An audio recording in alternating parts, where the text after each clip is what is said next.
Hi, everyone, and welcome to the Sports Writers Podcast with Phil Stacey, Matt Williams, Nick Giannino, all of the Salem News, Nick Kukuru, Gloucester Times. And gentlemen, welcome. Good to be with you again this week. And we start this week with some news, I guess, off of the holidays, getting right back into league play here for some people.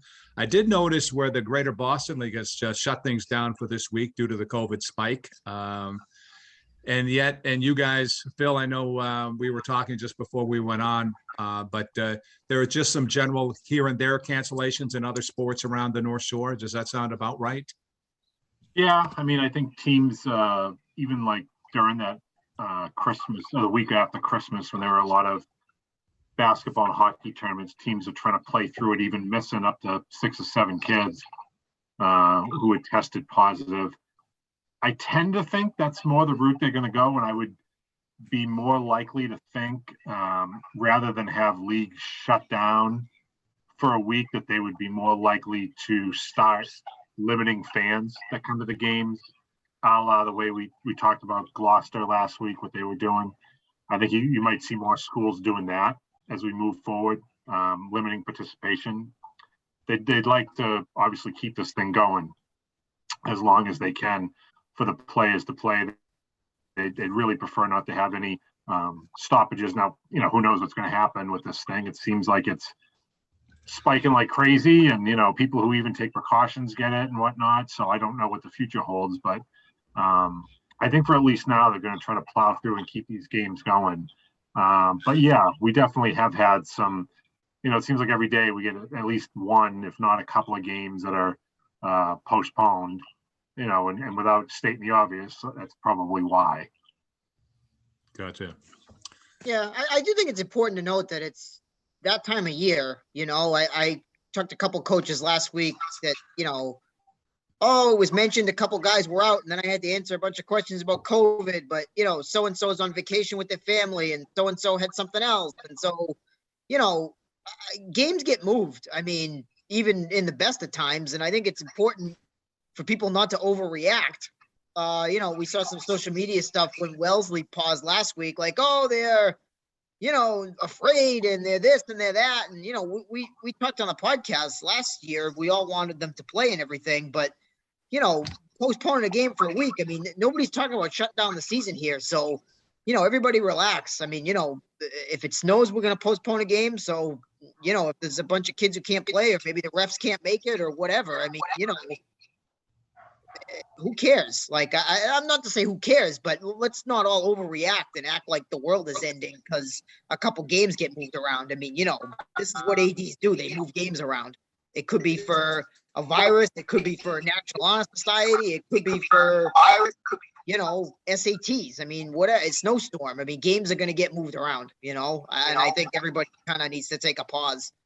Right, but there's more movement with these games because of the virus. I think that's what kind of the point we're getting to. And I agree. I don't think that we're in danger of, a complete shutdown here across any sports. But I think we're going to see more situations where a team has to postpone a game, or maybe even, like St. John Prep had to take a week off from hoop. There's been other cases where had to do that sort of thing. So it shouldn't come as a surprise when any of this stuff happens. But at the same time, I don't think we're going to have a complete shutdown. We should be able to power through the regular season here and still go on with the tournament and all that good stuff. We'll probably see somebody at least get, every team will probably have to face some sort of shutdown at point. I mean, it's probably just flat out luck, those who haven't yet, to be honest with you. So, I mean, we know it's coming. We just got to prepare for it, and teams are going to have to prepare for it because it's going to happen. I mean, I hate to come back to that buzzword that we despised a year and a half ago, but, new normal. I think it's what it is. You just have to know that it's probably going to come. It's probably going to affect your team in one way or another, and whether you lose a few players or you have to postpone a game or two, it's probably coming. If it can happen in the NHL, I suppose it could happen at the high school level, certainly. All right, let's go right into the sports, though. Nick Giannino, let's talk wrestling if we could here. What do we know about what's new in high school wrestling here since we last checked in? Well, as you know, I usually stick with the boys hoop in the winter season. We try to stay true to our beat, but I got out and was able to catch some wrestling, and I'm glad I did. I saw Salem and Beverly go against each other, and they were at a big meet that included 4 other teams. Those two got to face off each other, and in recent years, Beverly has been dominant against Salem in particular. You know, they've had good runs in the NEC as a whole, but against Salem, they've come out on top more often than not. And this was actually Salem head coach's Cliff Exelome. I hope I'm pronouncing his last name correctly there. That was his first win with the Salem program over Beverly. They beat him last weekend, so that was pretty good for them. They had 3 guys go undefeated at 4-0 in the match with Brendan Dalton, Yaniel Castillo, and Joshan Castillo. All went 4-0. And then the big guy, the heavyweight, Alex Rodriguez, who is making his debut season on the mat, went 3-1. So he's been pretty impressive. Salem's trying to turn that program around, you know, as they are with a lot of athletics these days. But it seems like they're heading in the right direction. They had some guys out in this big meet, and they were still able to, you know, go 2-2 with that big win over Beverly, one of their wins. So they're on the up, I think, especially when they start to get healthy and they can fill some of these slots, because they had to take some forfeit, even in the match against Beverly, still able to come out on top. So that was pretty impressive. And then as for Beverly, kind of the same thing. They're in a rebuilding year. You know, they had all those great teams under Paul Casey, who recently retired and paved the way for a new coach, Ben Comau. Again, hope I'm pronouncing that one right, but Comau. Yeah, so they're kind of in the same boat, rebuilding. A lot of young guys, a lot of new faces, but they also battled, you know, close match with Salem. They picked up a couple wins, you know, in the big meet. So, yeah, it was fun to get out there and see something different, and I have a lot of respect for those kids. It was good to watch. Yeah. Shall we go? Let's transition right to boys basketball, because I know Nick Kukuru, I'm sure, can bounce in a minute on that as well. But Nick Giannino, what about boys basketball? What you know, not a lot in the last week happening. Well, there were some games, but you know, obviously not league games. Yeah. Sure. Yeah. I just quickly to bounce off the wrestling there before we move on. I just want to shout out to St. John's Prep, who's still undefeated. They're rolling through another season. They're probably the team to beat in the state, if I were to guess. So that's just a powerhouse program that continues to win matches. Be impressive. Nice story by Gene DePlasto in the paper this week too about the Schaubline brothers for St. John's from Salem, Adam and Alex. Yeah. 2 of the 4 captains for the Eagles, both doing really, really well in some of those lower weights. Check it out online if you haven't had a chance to yet. Yeah, absolutely. Boys hoop.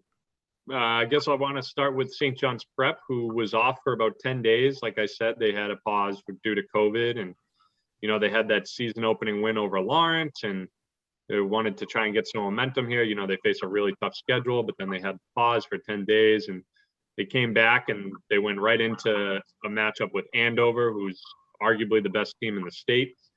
Andover won that one by about 20 points, I think, but St. John's Prep was competitive at times. And, you know, they're trying to find the right mix of groups. They're trying to find their identity, and that's tough to do when you don't have a lot of practices, and then you got to come right off a game against a good Lawrence team, 10 days later play an Andover team. That's, you know, like I said, one of the best teams in the state. And then 2 days later you play, or the next day, 2 days, you play St. Mary's, who's probably the best team in Division III. And that was a great game. St. Mary's ended up coming out on top, kind of made a few more plays, made a few more shots down the stretch, but St. John's Prep was right there. I think the big thing for them is going to be scoring. They haven't been able to put the ball in the hoop at a consistent level. They're kind of in the 40s, 50s most games so far in terms of scoring. And but they got some pieces. And like I said on this podcast in previous week, they're one of the few teams that actually utilizes a couple big guys, which is good to see. It's kind of refreshing. You know, all these teams, not to say that it's a bad thing, but a lot of these teams rely on the 3-ball a lot or play small. And St. John's Prep is more of that old school, get it down low, you know, work inside out kind of thing. So that's been cool to watch. In terms of our other teams, not much action since we last spoke, Bill. You know, between cancellations and the holiday. I think what we talk about, we wrapped up the Gloucester tournament last week. That's where we kind of left off.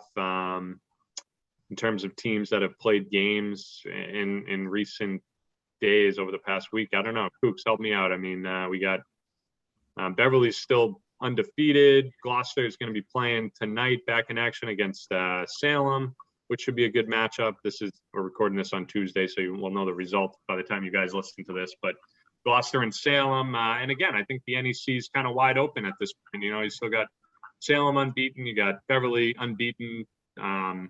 Despite that loss in the MIA endowment game to St. Mary's to begin the year, which was only a 3-point loss. So you got Beverly undefeated. Peabody's playing some really good basketball at 4-2. Masco's still grinding despite having some guys out in and out of the lineup there and then missing some action. Marblehead's competing. Swampscott's competing. I mean, it's just a pretty balanced league right now in the NEC.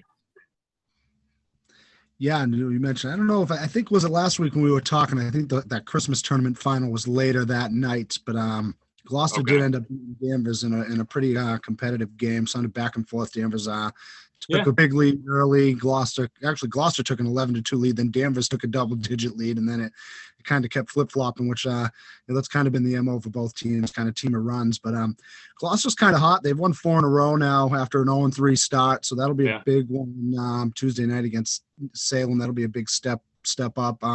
If they don't turn the ball over, they're actually pretty solid. Teams have kind of forced them to get a little sloppy at times, but when they take care of the ball, they're tough to play against. They got a few scores. Byron Thomas, Zach Oliver can score on anybody, and they can play good defense in the half court too. It's just sometimes they get a little sloppy when you speed up the game on them. But Newburyport tried it last Thursday, and Gloucester handled it, I thought, as well as they had all season long. So maybe they're starting to find their groove against the press, because they're not gonna stop seeing it. The word's out, so they're gonna keep seeing it every week, every game. Well, they're good at the press on the other end, so if they're doing that in practice all the time, they should be able to figure out how to break it, especially when teams are running a similar press against them. But yeah, they've had a lot of success, especially against Danvers. They forced a lot of turnovers in that one, kind of sped up the game a little bit, and they got some shooters, like you said. So I think Gloucester is a team to look out for. It'll be interesting to see how that matchup goes against Salem. And then Danvers too, they only have the one win over Hamilton Wenham right now, but I think they're starting to play a lot better basketball, kind of finding some guys that can do a few things on the court and kind of get some rhythm there. So don't rule them out for a little bit of a run. I think they're capable of winning some games this year. And then in the Cal, I mentioned Hamilton Wenham really quickly. They're really reliant on Marcus Norden, who's a great player, senior. Had a couple of games over 30 points, but they got to have some other guys kind of fill some other roles if they're going to want to compete for another Cal championship. That was a little bit of a shocker that Danvers was able to get past them. And then they also lost the next game, right? Didn't Manchester Essex edge them? And that was a close one. And you were right. I mean, that game kind of turned into a defensive grind, and outside of Norden, Hamilton just kind of didn't, nobody else really stepped up to make those big shots. When Manchester Essex kind of can spread it around a little bit more. I think that was the difference in that one, even though it was a game that could have gone either way. I mean, a shot here and there, Hamilton could have easily won that one. So they'll probably split their 2 Cal matches like they usually do. I think that's going to be 2 of the top upper echelon teams in the Baker division as usual. Yeah, I still think Hamilton Wenham is going to figure it out here. A lot of new faces. Obviously, Norden's been with the program since his freshman year, so he's kind of the, de facto leader out there, both in terms of leading the team and on the court. But they got some other guys capable of stepping up, and once they kind of find their groove in the varsity mix here, it's going to look a little different, I think. Yeah, and a couple Ipswich too. players, go ahead. Collins and Domaraki, the 2 gritty football players are also gritty basketball players too. So I wasn't surprised to see that. And I just wanted to shout out Ipswich real quick. They're also struggling a little bit to find the win column, but Ray Cuevas, who had a great, all-star season for them last year, he's only a junior still. He's been really good. He was gone over 30 points a couple times, and he's probably one of the better shooters in the area. So he's a player to watch from the Tigers moving forward. We started off talking about Salem wrestling guys, and I'm thinking of Salem basketball. We've touched on this a little bit in our earlier podcast, but they were away in Florida, not playing here on the North Shore so much. But once they step back into league play, now with Lynn English the top team in the NEC for the last number of years, now out of the league. Classical gone. Beverly's coming back down into the pack a little bit from what I'm hearing, but they're still very formidable and may be the clear favorite in the NEC. I'm going to keep my eye on Salem. I don't know what they have, but they've always been competitive, but they've just been a tick or two below, Beverly and Lynn English the last few years, and probably pretty compatible with competitive with Lynn Classical the last few years, sure. But it'll be interesting to watch Salem basketball this year and how they roll out. So a big game, as you guys are pointing out, to get them underway in the NEC with Gloucester. Yeah, absolutely. Well, they had the one game against Danvers where they won pretty handily. Yeah. And then this will be their second matchup in the conference against Gloucester. But yeah, Salem's very capable. I think both Salem and Peabody are more than capable of competing with Beverly. We saw that earlier in the year where Peabody only lost by 3 points to the Panthers. And I think Salem matches up pretty well against them. Really guard heavy team, fast paced team, guys that get after it defensively, guys that can shoot. Their one, thing is going to be rebounding. I think that's going to be a challenge for them at times, especially against maybe a bigger team like Beverly. But overall, yeah, I mean, we're 2 or 3 weeks into the season, maybe a little bit more at this point, but we're starting to see that the competition is pretty balanced in the Northeastern Conference. And, I know I'm repetitive with that, but that's how I feel having watched a lot of these teams. Yeah, I think there's a lot of coaches that are, a little more optimistic about starting the season with Lynn English out of the league. To be quite honest with you, they were very dominant in the NEC the last couple of years, winning the state titles. But let's move on. Let's move on to hockey. Phil and Matt, maybe you can, and obviously Nick Kukuru will be chiming in on this as well. But Phil, you want to take us through some hockey action. You know what? I went first last week. Let me defer to Willie just to be a gentleman to start the new year, because it probably won't last. But by the way, he is being a gentleman. We don't have any rules in this podcast. Anything goes, but practically we have no rules. But that's very nice of you, Phil. I try. Yeah, not a lot going on. Not a lot of games. Of late. I think 2 interesting stories if people missed. Both last week, Beverly and Marblehead both played without a goalie. So that was kind of fun. Both teams only have one true goalie on the roster and neither one was available. So, the best defenseman for Marblehead tended to net, and that's Hannah Savulis. And for Beverly, it was Jamie DuPont, the senior captain. Their best forward, ends up in net, and they got a 3-3 tie with an undefeated Malden Catholic team. She made 30-something saves, looked right at home in goal, and played one game there in the summertime because their goalie couldn't make it, and played a little bit in youth hockey and looked right at home in there. So that was kind of fun as we talk about, some of these teams that are looking to move games because they can't, have players. I mean, I want to shout out both of those teams because they could have easily said, well, maybe we should postpone until we have our goalie, and they played anyway. So, you gotta salute them for not having any funny business there, because I know some coaches would certainly look to reschedule that, like we see in baseball. Oh, it looks like rain. My pitcher's tired. Let's move, type of thing. So I think deserving shout outs for both of those kids. We saw a very physical game and a 2-2 tie between Peabody and Winthrop. A lot of penalties, really a Detroit Pistons thing where they were daring them to call everything and they couldn't call everything. And certainly an interesting development. I went to 2 games last Wednesday. Both went to overtime. Both ended in ties. Both had penalties in overtime, one of which was assessed 4-on-3, the other of which was assessed 5-on-4. So somebody did it wrong. I won't say who. But obviously the officials in girls hockey still need to brush up on the MIAA rule book a little bit with some of this new business too. That was curious. I mean, I won the Tom Simpson Award from the baseball people. The football referees are really big fans of Phil and I. So, we try not to criticize the officials too much, but obviously if you see 2 games in a 6-hour span with different overtime rules, we might need to send out an email to refresh everyone on exactly what's supposed to happen, because that's not quite right. What's supposed to happen, Matt? Oh, well, it should be 4-on-3 if there's a penalty in overtime. The overtime is 4-on-4. You take one person off the ice, 4-on-3. Okay. Simple. For some reason, one of the officials in one of the games was convinced that you can't take off people, you have to add people, and so they played 5-on-4, and then when the penalty expired, it was 5-on-5, and the next whistle they went back down to 4-on-4, which, if it sounds convoluted, well, it kind of was. So and I didn't I did look that up in the MIAA rule book too, just to be sure, because you never know, right? I mean, I'm not an expert, I'm not an official. Maybe these people knew some rule that I didn't know, but not so much. So not to be critical again, but it would probably serve them to remind people of what's going on with this new stuff, because like I said, it's a little strange. You wouldn't expect to go to 2 games back to back and have different rules applied in those games, right?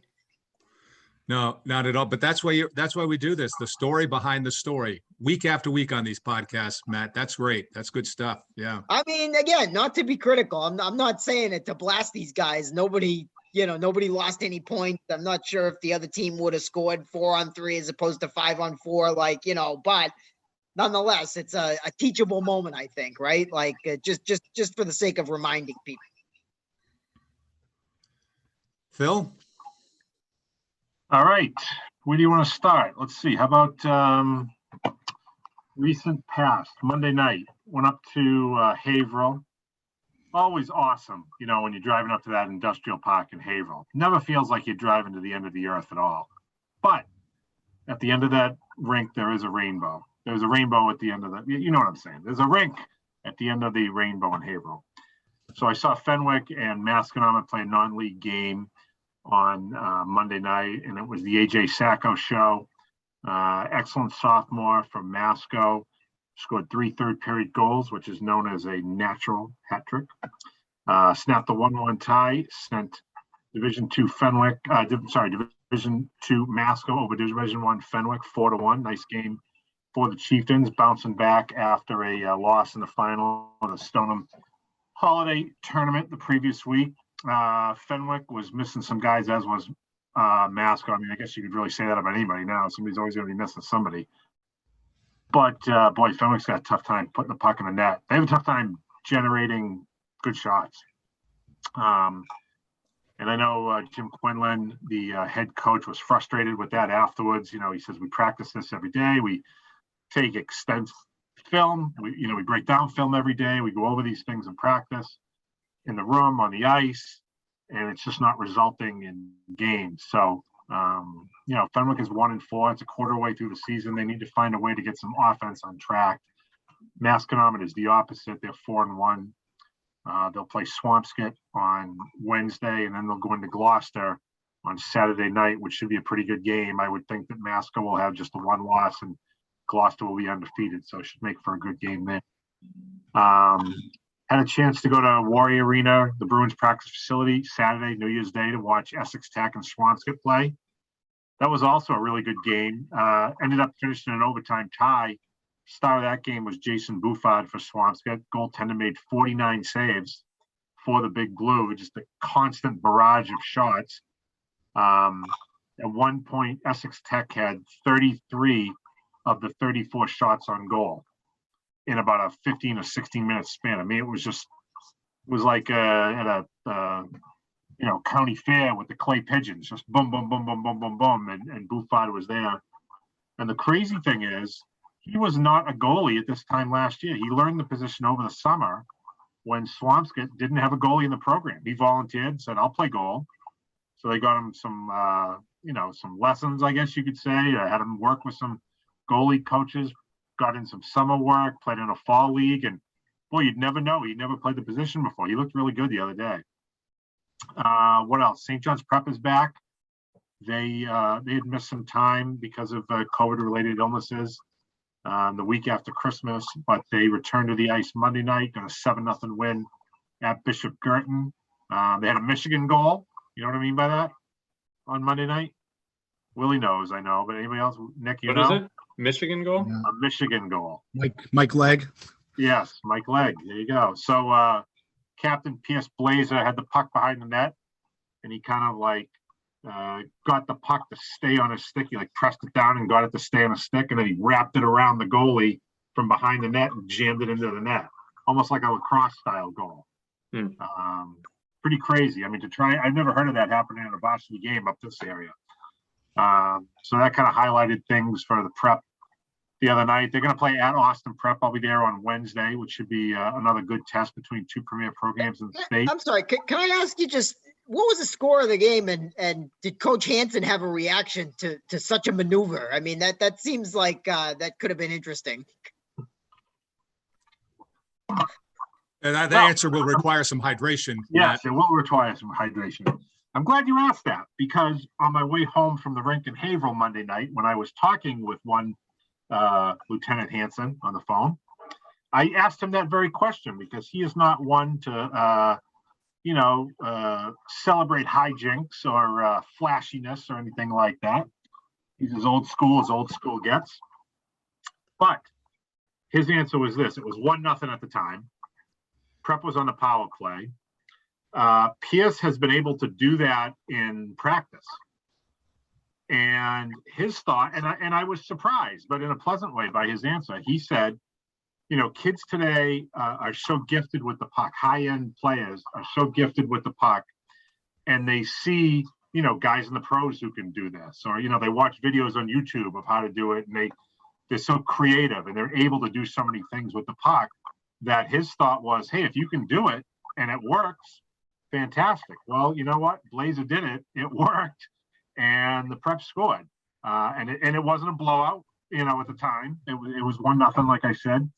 And there's actually a video of it online. You can watch it, and it's pretty good, because he's behind the net. He's got the puck. The goalie is kind of like looking at him over his shoulder, but also kind of guarding the two posts to see where Blazer might dish it off. And instead, Blazer says, I'm just going behind your back and doing a little top cheddar myself. So that's what he did, and stuffed it home. I mean, there's not, I guess the thing is, it's not so much a downside, right? I mean, you can't really turn the puck over doing that. You can't really, cause any mistakes. So that's a good thing. I mean, I back in the day, if you were back there, maybe you try to shoot it off the goalie's back and in, or, in college once I saw a guy shoot it off the goalie's helmet and boink it into the net. That was like an Excedrin headache goal. So it's kind of a low risk play, even though it's kind of a flashy play. But I mean, it's not a great risk in terms of like, if you make like a toe drag at center or some crazy deke or something, like you could turn the puck over and have it going the other way. I mean, down behind your own red line, that makes sense that, to just give it a shot, right? Because if the defense is closing in, there's really not much else you can do with it anyway. And you really kind of have nothing to lose. Well, you do it, you miss, maybe you look like a little bit of a hot dog or whatever, but, if you can handle the momentary embarrassment, that's fine. If embarrassment's even the right word, but I do think, I'm glad you asked about what the score of the game was, because you don't want that to be the seventh goal in a game that you're winning 7-0.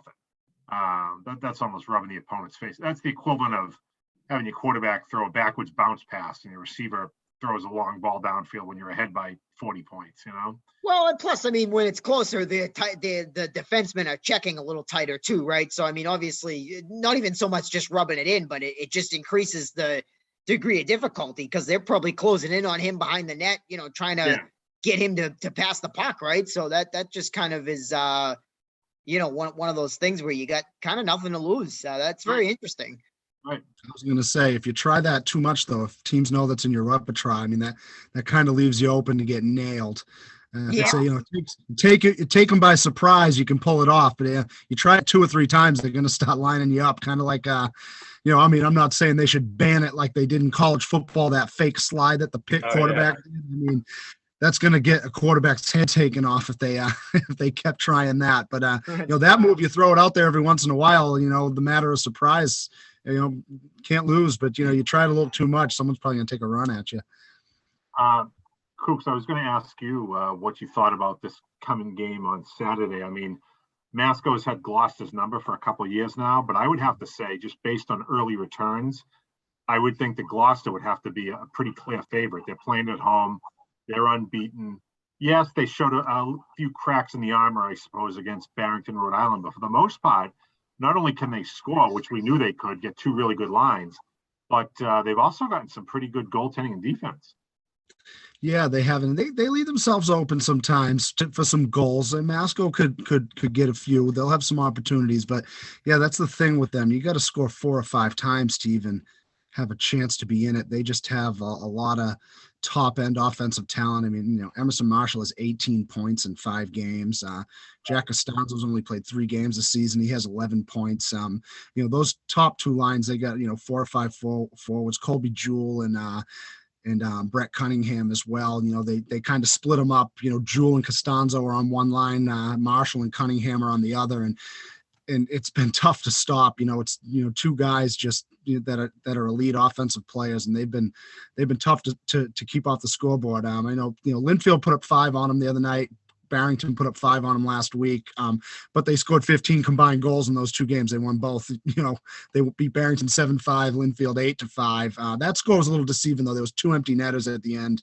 Gloucester allowed a goal in between empty netters, but they got up 2 goals on Linfield a couple times and kind of got caught napping a bit. Linfield didn't stop playing. Also a really good team. They were undefeated, physical team, and they made it a game. They tied the score on them a couple times, but then you can't really give Gloucester an inch. They can score from many different ways and many different places. I know that Masco has 20 goals in their 5 games, and they've given up 10. So that's they're essentially winning games 4-2 every game. Mm-hmm. If you break it down that way, I do think it'll be for both teams the deepest team either one has seen to this part of the season is in terms of depth up front at the forward lines, particularly. We know a lot of times there are teams that are essentially one-line teams at this level, and you slow down that one line, you get a pretty good shot to win. I think both of these teams certainly don't have that. They have plenty of depth and can get scored from all over the place. So it'll be interesting to see what transpires. I think especially if Gloucester takes an early lead, can Masco rebound and come from behind from a few goals? They haven't had to do that yet this season. I think that the key will be who's the cleanest, who can stay out of the box. When they put Costanzo and Marshall out on the power play, they've been almost impossible to stop. As we know, as they always are, Gloucester can find themselves in the penalty box. Those can kind of build up on them a bit. So whoever kind of can stay out of there will be in good shape. Gentlemen, we got a couple minutes left. I don't know if there's anything else you want to touch on, Phil, any more hockey or any other note from around the North Shore in the past week or so, or look ahead. I can't speak to it on an expert level, but I do know that, the last of the winter sports that usually get started is gymnastics.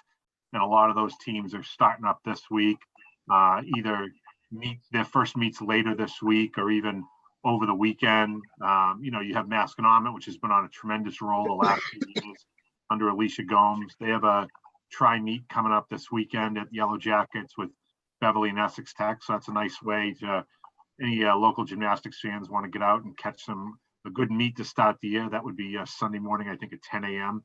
And they just had an impressive win over Danvers. I was looking at the scores, a lot of scores in the 9s for Masco once again. So that's pretty impressive. I think they're going to be tough to beat again. Yeah. I mean, they graduated one of the all-time great gymnasts from around here in Gracie Mowers, but they still have a cavalcade of terrific gymnasts there. But I think Beverly should give them a good run. Beverly also seems to be pretty talented under Julie Shimana and her coaching staff.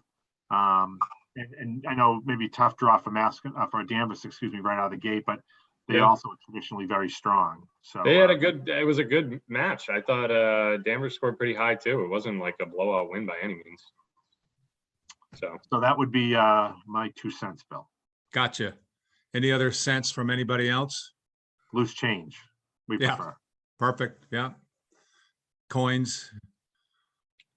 Well, I didn't touch on Bishop Fenwick boys hoop. I snuck a good amount of stuff in there on the NEC, but Bishop Fenwick deserves a shout out. They haven't played in a little while now either. I think we might have touched on them in last week's podcast, but that's a really exciting team with the trio of Jason Romans, Mike Yenton, and Shay Hanks all kind of bring a little bit something different to the table. Another small team, guard oriented like Salem.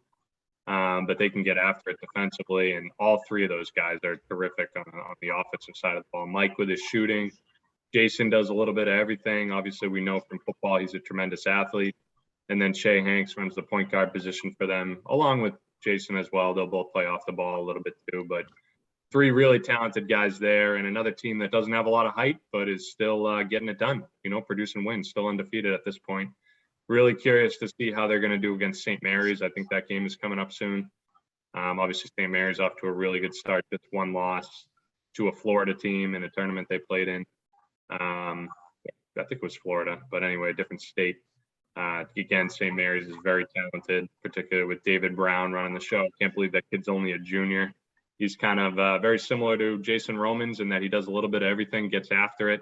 He had a highlight reel block off the glass in transition against St. John's Prep that all but sealed the win. So those two teams going to compete in the Catholic Central League, and that's going to be a fun matchup to watch. Speaking of Fenwick, I mean, we should probably touch briefly on the girls basketball, right? It seems like Fenwick is one of the better teams around. I think both the top teams on the North Shore are probably in the Tanner City, the Peabody girls and the Fenwick girls, both playing very well at this point. Nice spotlight on the Fenwick captains by Gene DePlacido in the weekly bounce passes column. So definitely keep an eye on them. And speaking of both those teams, I don't know when this is supposed to happen, but I'll be curious to see how the first ever power rankings shake out for some of our winter sports, girls basketball included. I mean, of course, Peabody had its non-league game postponed last week.